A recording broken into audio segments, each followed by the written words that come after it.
If you saw the initial video on these, you know that I have a love and hate relationship. As of lately, I hate that I love them more than I love that I hate them. Who wrote that? I am Danny, your friendly tech amigo. This is free content from me to you, so make sure you hit that subscribe button and that like button. It really helps me out a lot with the channel. I don't know where to start on these earbuds, but maybe I'll start off where there is more controversy. The comfort and fit. I personally can't wear these when I'm eating or being active. I do the first more than the second, but I just can't. For me, these just don't stay in place. Not while I'm talking, not while I'm walking. Basically, not at all.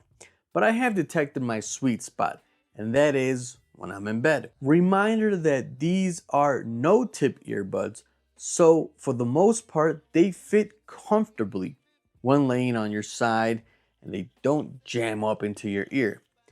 I don't know about you, but I don't like sleeping. And I know that's bad for my health, but I just don't like to sleep. So while my wife is sleeping next to me, I pop these in and watch some YouTube, mostly on my iPad or Apple TV. And that leads to the connectivity. Since these are made by Apple themselves, well, once you connect them to one device, you will be able to pick them up by all your other devices that you have the same Apple ID login with. Something I was used to until I tried the Sony XM6s. I'll leave the description to that video in the comments below. With the Apple ecosystem, it's so convenient setting it up with only one device and then picking another one up and having it instantly pair up. I do get the occasional mix-up when I'm watching something on the TV and then I pick up my phone to answer a message and it disconnects from the TV and it connects to my phone. But I still love that connectivity feature in the Apple ecosystem. The sound experience on these are also top tier, but I have noticed that you need to have them correctly placed in your ear to get that clear sound. As I mentioned before in my previous video, the first thing I do when I pick up a new pair of headphones is listen to the TUKCER zone, link in the description.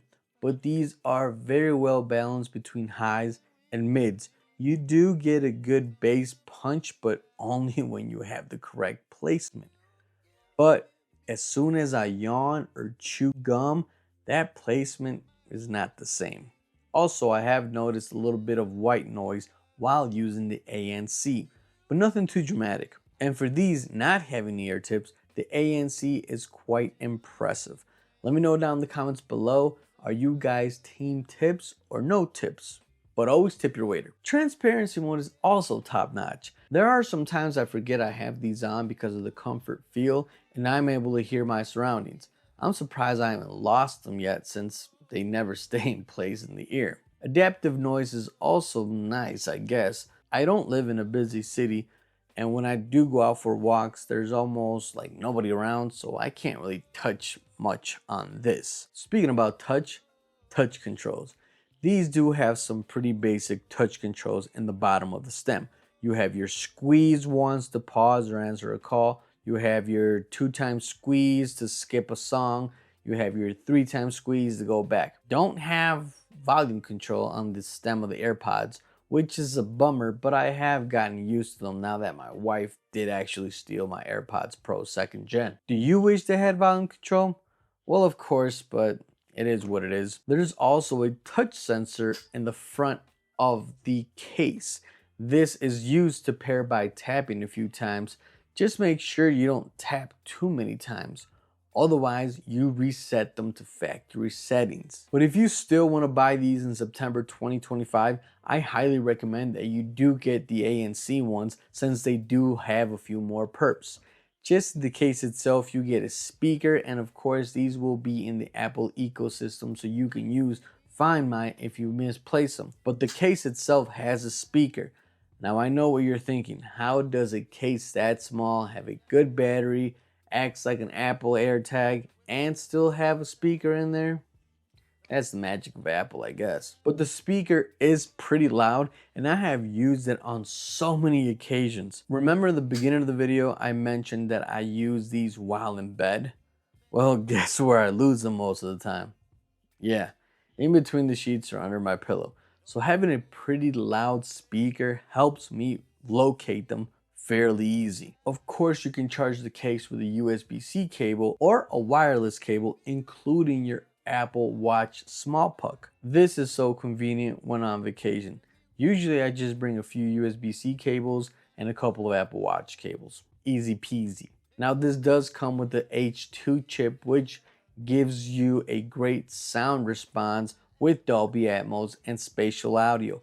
I have tried different headphones or in-ear phones, and in the sound, these are one of the best that I own. In conclusion, if you're thinking about buying them in late August 2025 or early September 2025, go for it. I'm pretty sure you can get them fairly cheap on Amazon or Best Buy if there's one around you. I'm still more of the in-ear buds, but I did purchase the Sony WH-1000X M6.